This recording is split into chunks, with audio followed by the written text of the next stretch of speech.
जय हिंद बच्चों, good morning, good afternoon and very very good evening. हमारा और आप सभी का प्यारा सा यूट्यूब चैनल सत्यम क्लासेज बाय चिंटू सर में आपका बहुत बहुत स्वागत है। बच्चों, आज की वीडियो में हम लोग पढ़ेंगे the hierarchy of classification group से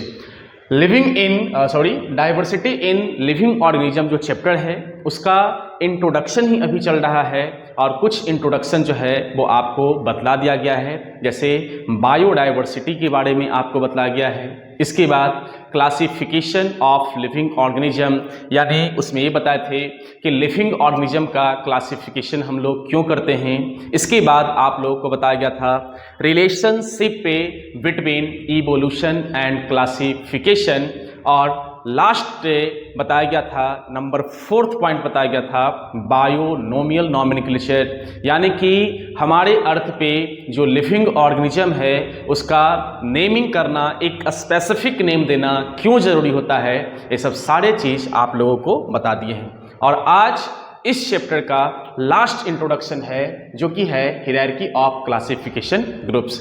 वीडियो आज ज़्यादा लॉन्ग नहीं होगा, 10 से 15 मिनट में आज इसको सही तरीके से आपको निकालेंगे। तो बिना देर के हुए आइए हम लोग बात करते हैं the hierarchy of classification groups. बच्चों, अगर देखा जाए लिविंग ऑर्गेनिज्म का हम लोग क्लासिफिकेशन कर चुके थे। लिविंग ऑर्गेनिज्म का क्लासिफिकेशन के बाद हमने उसका नेमिंग भी कर दिया था, है ना। फिर बात ये आ गया कि जो लिविंग ऑर्गेनिज्म का क्लासिफिकेशन जो किए, तो लिविंग ऑर्गेनिज्म में देखा गया एक प्लांट और एक एनिमल्स। तो कुछ ऐसे भी लिविंग ऑर्गेनिज्म थे जिसमें ना प्लांट का कैरेक्टर था ना एनिमल्स का कैरेक्टर था, तो उसके लिए एक अलग क्लासिफिकेशन किया गया, है ना। जैसे देखिए यहाँ पे सबसे पहले 3 साइंटिस्ट आए, है ना। 3 साइंटिस्ट आए। सबसे पहला scientist Ernest Haeckel, Robert Whittaker and Carl Woese की अगर बात करते हैं, तो ये तीनों ने जो किंगडम था उस किंगडम को उन्होंने 5 टाइप में उन्होंने डिवाइड कर दिए। पहला है Monera, protista, fungi, Plantae and animalia, है ना। सबसे पहले आपको क्या बताया गया कि पूरे के पूरे लिविंग ऑर्गेनिज्म की अगर हम बच्चा बात करते हैं तो सारे लिविंग ऑर्गेनिज्म जो कि एक किंगडम में था, है ना, तो उस किंगडम को 5 टाइप में, यानी कि पहला क्या है आपका Monera, second protista, third fungi, number 4th Plantae, number 5th animalia. यानी कि ये किंगडम जो है ना, तो इस किंगडम को ये 3 साइंटिस्ट ने इसको 5 टाइप्स में इसको क्या कर दिया, डिवाइड कर दिया, है ना। इसके बाद जो किंगडम जो है ना, वो किंगडम, फिर उस किंगडम को क्या कर दिया गया कि और भी बहुत सारे ग्रुप्स में बांट दिया गया। अब बात ये आ जाती है कि सर जब किंगडम को 5 टाइप्स में जब बांट दिया गया, इसको क्लासिफाइड कर दिया गया, तो फिर किंगडम्स क्यों आगे डिस्ट्रीब्यूट हुआ, है ना। इसको हम एक एग्जाम्पल के थ्रू आपको समझाना चाहें। जैसे एग्जाम्पल्स को यहां पे हम लेते हैं या इस साइड में लेते हैं, ठीक है। एक एग्जाम्पल से आपको हम समझाना चाहें। ये बताइए कि अगर अपने इंडिया की अगर बात करते हैं, ठीक है, इंडिया की अगर बात करते हैं, तो इंडिया में देखा जाए तो 142 करोड़ यहां का पूरा पॉपुलेशन है। पूरा पॉपुलेशन कितना है, 142 करोड़। अब ये बताइए कि मान लेते हैं कि इसको 4 टाइप्स में इसको डिवाइड कर दिया गया, ठीक है। 4 टाइप्स में इसको डिवाइड कर दिया गया।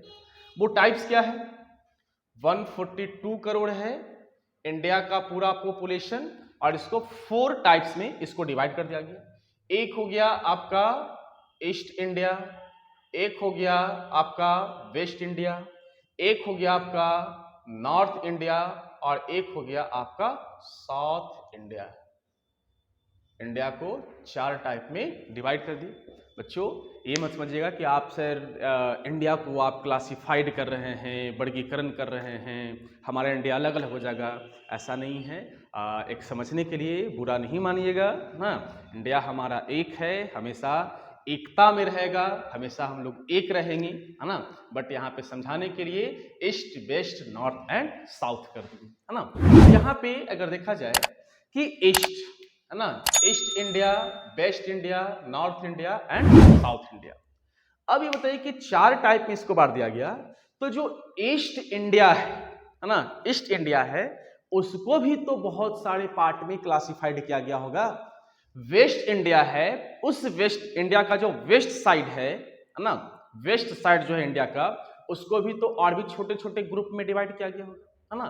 तो इससे हम लोगों को क्या पता चलता है कि एक बहुत बड़ा अगर क्लास है ना, बहुत बड़ा क्लास है, मान लेते हैं किसी चीज को डिस्ट्रीब्यूट किए, है ना, डिस्ट्रीब्यूट किए, तो उसमें नंबर ऑफ पॉपुलेशन बहुत ज्यादा है, तो उसको और भी तो छोटे छोटे पार्ट में डिवाइड किया जा सकता है। बिल्कुल उसी तरह से, जैसे एग्जांपल समझाएं, हमारा इंडिया एक, है ना, 142 करोड़ इसका क्या है, पॉपुलेशन है, इसको हमने 4 पार्ट में डिवाइड किया, है ना, जिसमें एक आ गया east west north and south. अब वेस्ट में मान लीजिए वेस्ट में क्या है कि 50 करोड़ पॉपुलेशन है। अब 50 करोड़ पॉपुलेशन तो बहुत ज्यादा है, तो उसको भी तो डिवाइड किया गया।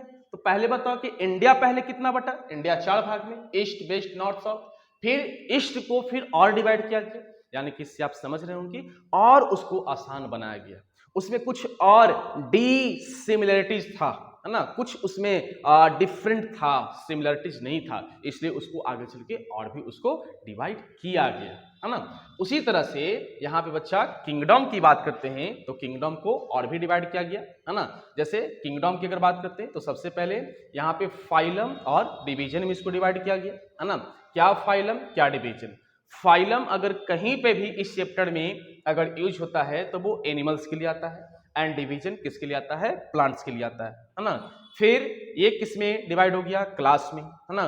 क्लास और किसमें डिवाइड हो गया ऑर्डर में, ऑर्डर और किस में डिस्ट्रीब्यूट हुआ, फैमिली में, फैमिली किस में डिस्ट्रीब्यूट हुआ, जीनस में, जीनस किस में, स्पीसीज में। आप जीनस और स्पीसीज के बारे में थोड़ा सा आप सुने होंगे, क्योंकि हमने इसको पढ़ाया है। जीनस और स्पीसीज क्या होता है, ये बायोनोमियल नॉमेनक्लेचर में हमने बताया है ना। तो एक बार फिर से रिपीट करते हैं, किंगडम की बात करते हैं। किंगडम में फाइलम और डिवीजन, जो कि ये फाइलम किसके लिए, एनिमल्स के लिए, ये डिवीजन किसके लिए, प्लांट्स के लिए, है ना। फिर इसका क्लासिफिकेशन किस में हुआ, क्लास में हुआ, है ना। क्लास के बाद क्लासिफिकेशन किसका हुआ, ऑर्डर, ऑर्डर से फैमिली, फैमिली से जीनस, जीनस से स्पीसीज, है ना। तो जीनस और स्पीसीज के बारे में थोड़ा आप सुनेंगे, तो ये चीज आपके लिए काफी इंपॉर्टेंट है ना। इसको सही तरीके से आप समझिएगा कि किंगडम को क्यों फिर और भी ग्रुप्स में उसको डिवाइड किया गया, उसको और क्यों क्लासिफाइड किया गया। सिंपल सी बात, अगर आप किसी चीज का क्लासिफिकेशन आप करते हो, है ना, किसी चीज का क्लासिफिकेशन करते हो और क्लासिफिकेशन करने के बाद बहुत बड़ा उसका क्लास मिल गया, तो उसका छोटा छोटा छोटा और क्लास हम लोग कर सकते हैं, है ना। इसके बाद यहाँ पे एक हैशटैग देकर हमने लिखा है classification was based on following. अब बात आ जाती है कि ये जो आप क्लासिफिकेशन कर रहे हैं, है ना, इसका बेस्ड क्या है, आधार क्या है, किसके बेस्ड पे आप क्लासिफाइड कर रहे हो। तो सबसे पहला इसका बेस्ड है prokaryotic versus eukaryotic cell structure, है ना। ये बताइए, आपको पूरा का पूरा अगर आप ये चैप्टर पढ़ रहे हैं तो सेल जरूर पढ़े होंगे, और अगर आप नहीं पढ़े हैं और अगर आपको पढ़ने हैं यूकार्योटिक सेल और प्रोकार्योटिक सेल डिटेल से, तो उसके लिए हमने वीडियो बनाकर डाल रखा है, वहां पे आप पढ़ सकते हैं। टू पिमाडे टाइप, है ना, कि यूकार्योटिक एंड प्रोकार्योटिक सेल में डिफरेंस क्या होता है ना, आपको वीडियो हमारा पूरा का पूरा आपको मिल जाएगा। तो यहाँ पे यूकार्योटिक और प्रोकार्योटिक, जैसे आपको थोड़ा सा हम टच करने का कोशिश करते हैं कि प्रोकार्योटिक सेल का मतलब क्या होता है सर। प्रोकार्योटिक सेल का मतलब होता है प्रिमिटिव, है ना, यानी कि सबसे पुराना सेल जिसमें न्यूक्लियस नहीं होता है, मेम्ब्रेन नहीं होता है, उसको बोलते हैं prokaryotic cell. And eukaryotic cell किसको बोलते हैं, जिसमें मेम्ब्रेन होता है, न्यूक्लियस होता है, उसको क्या बोलते हैं, यूकार्योटिक सेल होता है, यूकार्योटिक सेल उसको बोलते हैं। तो जो क्लासिफिकेशन किया गया इसका, है ना, उसका पहला बेस जो था वो क्या था, प्रोकार्योटिक एंड यूकार्योटिक सेल का स्ट्रक्चर। आपको यह भी पता होना चाहिए कि प्रोकार्योटिक सेल का स्ट्रक्चर अलग होता है एंड यूकार्योटिक सेल का स्ट्रक्चर अलग होता है। तो फर्स्ट पॉइंट यहां पे कंप्लीट होता है। Second, unicellular and multi cellular organism. ये भी आपको पढ़ा हुआ होगा कि यूनिसेलुलर ऑर्गेनिज्म क्या होता है एंड मल्टी सेलुलर ऑर्गेनिज्म क्या होता है। यूनिसेलुलर का मतलब वैसे ऑर्गेनिज्म जिसका पूरा का पूरा बॉडी सिंगल सेल का, एंड वैसे ऑर्गेनिज्म जिसका body more than one cell का अगर बना है उसको क्या बोलते हैं, मल्टी सेलुलर ऑर्गेनिज्म। तो बच्चों unicellular and multi cellular organism के बेस्ड पे हम लोग किंगडम को क्लासिफाइड करते हैं। तो सेकंड पॉइंट भी आपको समझ में आ गया होगा। Number third, types of nutrition, है ना। ये जो ऑर्गेनिज्म है, ये ऑर्गेनिज्म है, इस ऑर्गेनिज्म का क्लासिफिकेशन न्यूट्रिशन के टाइप्स पे भी किया जाता है। एंड न्यूट्रिशन का टाइप्स क्या होता है? न्यूट्रिशन का टाइप्स ये हो गया ऑटोट्रॉप्स है या हेट्रोट्रॉप्स है। वो फूड जो ले रहा है वो खुद का बना रहा है या किसी दूसरे पे डिपेंड है। अगर किसी दूसरे पे डिपेंड है तो हमेशा के लिए है या कभी कभी मतलब 2-4 दिन 10 दिन के लिए, और फिर वो अपना फूड खुद बना रहा है। वो फूड पानी में बना रहा है कि सॉइल में बना रहा है ना। तो न्यूट्रिशन के टाइप्स पे इसको क्लासिफाइड किया गया है ना। तो नंबर थर्ड पॉइंट भी यहां पे क्लियर होता है। एंड नंबर फोर्थ पॉइंट है further classification is done into sub groups. ये क्या है बच्चा? आपका पूरा का पूरा सब ग्रुप्स यहां पे मिलेगा, है ना। ग्रुप्स जब बंटता है, ग्रुप्स का जब क्लासिफिकेशन होता है तो आप उसको नाम दोगे क्या? सब ग्रुप्स। तो बच्चों यहां पे आज का ये हायरार्की ऑफ क्लासिफिकेशन ग्रुप्स की बात करते हैं, यहां पे पूरा का पूरा कंप्लीट हुआ। सबसे पहले क्या हमने बताया कि क्लासिफिकेशन जो किया गया वो 3 साइंटिस्ट है, Ernst, Haeckel, Robert Whittaker and Carl Koch. इन्होंने तीनों ने किंगडम को क्या किया? क्लासिफाइड किया। क्लासिफाइड कितने पार्ट में किया?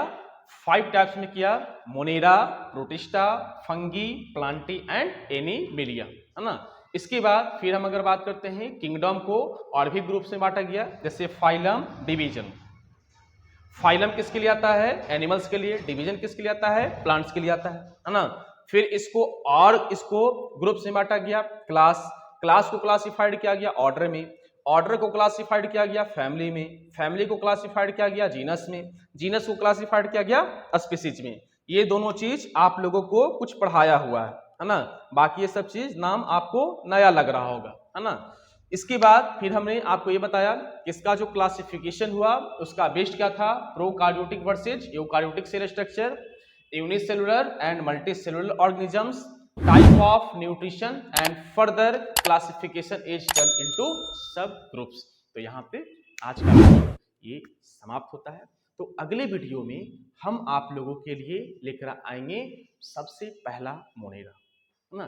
तो यहां तक बच्चों अगर देखा जाए तो आपका डाइवर्सिटी इन लिविंग ऑर्गेनिज्म का इंट्रोडक्शन छोटे छोटे पार्ट में हमने 5 कंप्लीट करवा दिया है ना।